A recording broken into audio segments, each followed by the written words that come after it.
हमारे व्यस्त जीवन में ईश्वर की आवाज़,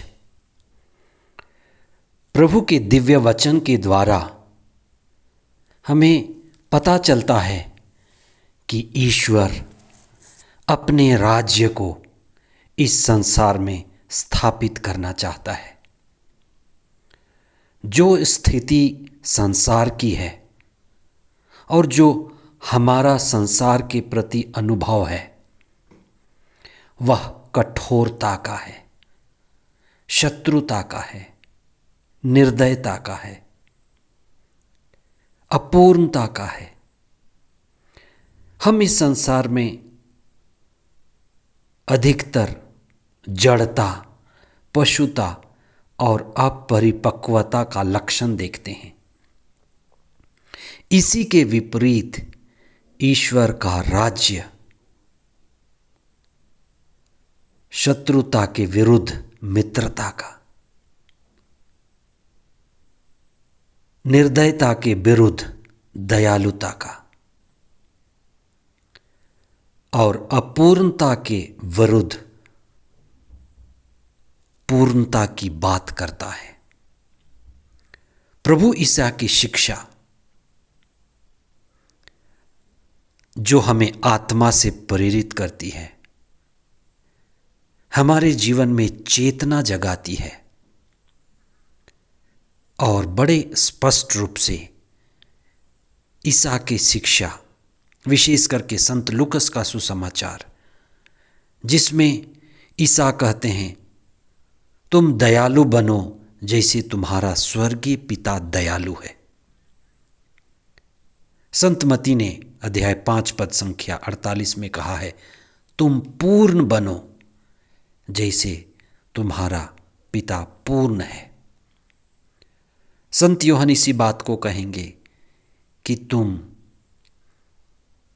प्रेमी बनो जैसे तुम्हारा पिता प्रेमी है। तुम चेतनशील बनो जो जैसे तुम्हारा स्वर्गीय पिता चेतनशील है। 11 सितंबर 2025 23वां सामान्य सप्ताह। पहला पाठ कोलोसियों के नाम संत पौलुस का पत्र अध्याय 3 पद संख्याएं 12 से 17 तक और संत लूकस का सुसमाचार अध्याय 6 पद संख्याएं 27 से 38 तक। हर क्रिया की अपनी प्रतिक्रिया होती है। जब हम बेहोश हैं तो हम विपरीत प्रतिक्रिया करते हैं। जब हम होश में हैं तो हम सकारात्मक क्रिया करते हैं। जो हम बोते हैं वही हम लूनते हैं। अगर आप जिस गति से एक रबर के बॉल को दीवार पर मारेंगे, फेंकेंगे, तो वह उसी गति से आपकी ओर आएगा। आज का सुसमाचार कहता है कि तुम जिस नाप से नापते हो तुम्हारे लिए भी उसी नाप से नापा जाएगा। हम जब भी नापते हैं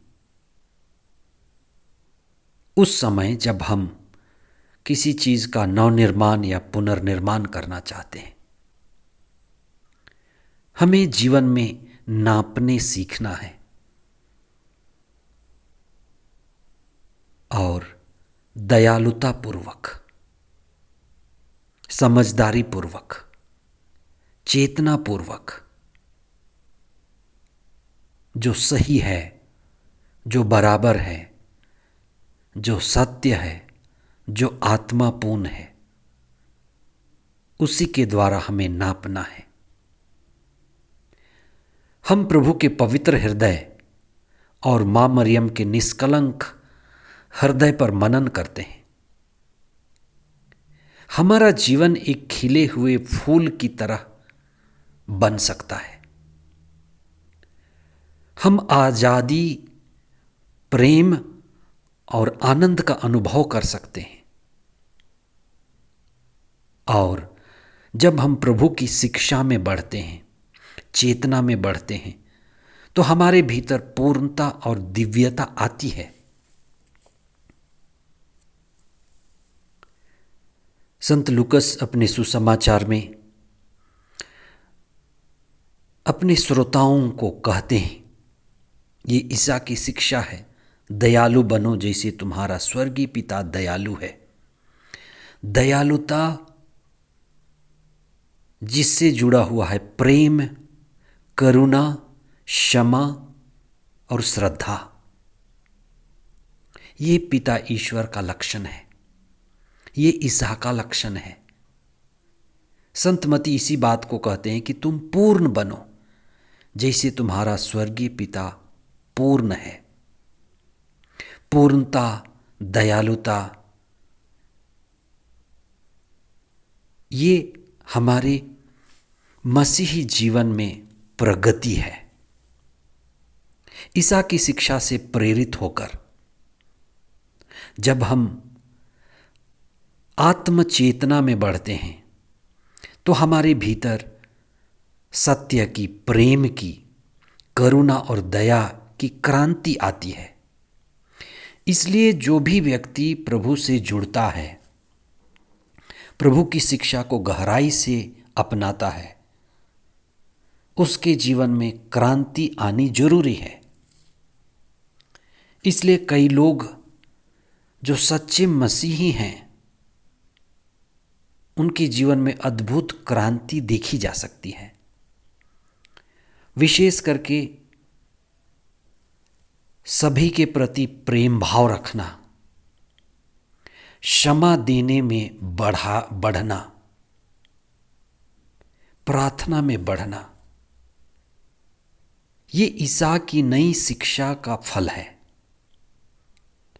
जब हम ईसा से जुड़ते हैं तो हम पवित्र आत्मा की संगति में बढ़ते हैं, आत्मा से प्रेरित होते हैं, आत्मापूर्ण जीवन जीते हैं। तो हम कई सारी उन चीज़ों को जो हमारे जीवन में जड़ता का, शत्रुता का, कठोरता का, निर्दयता का झलक है, उसको हम निकालते हैं। हमारे भीतर क्रोध हो सकता है, दुश्मनी हो सकता है, कई चोटें हो सकती हैं, लेकिन जब हम प्रभु की शिक्षा में बढ़ते हैं, ईसा से जुड़ते हैं, पवित्र आत्मा से जुड़ते हैं, तो हम दुश्मनी से, शत्रुता से मुक्त होते हैं। हम शत्रुओं के लिए भी प्रार्थना करना सीखते हैं।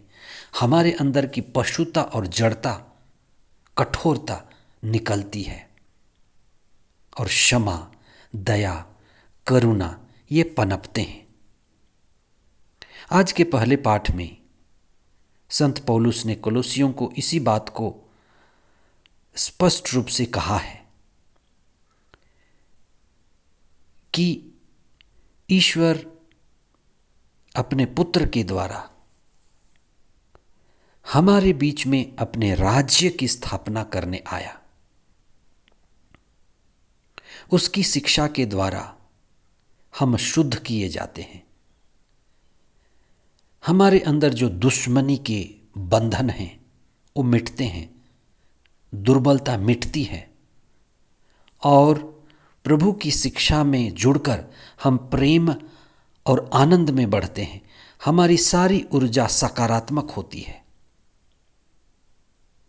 इसलिए आज हम कुछ समय मौन हो जाएं, ईसा की शिक्षा को हृदय में ग्रहण करें। अपने अंदर जो भी शत्रुता, कटुता, कठोरता, निर्दयता, हम इनको निकालें। हमारी जड़ता और पशुता हमारा असली स्वभाव नहीं है। हमारा असली स्वभाव दयालुता है, दिव्यता है, चेतनशीलता है।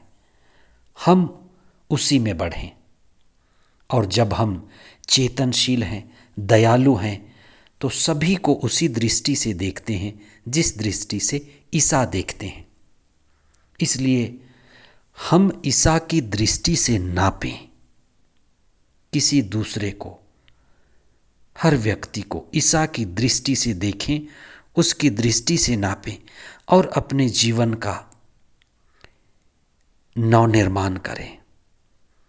ईसा की दृष्टि हमें नई सृष्टि देती है और नई सृष्टि ही हमारी नई नाप है।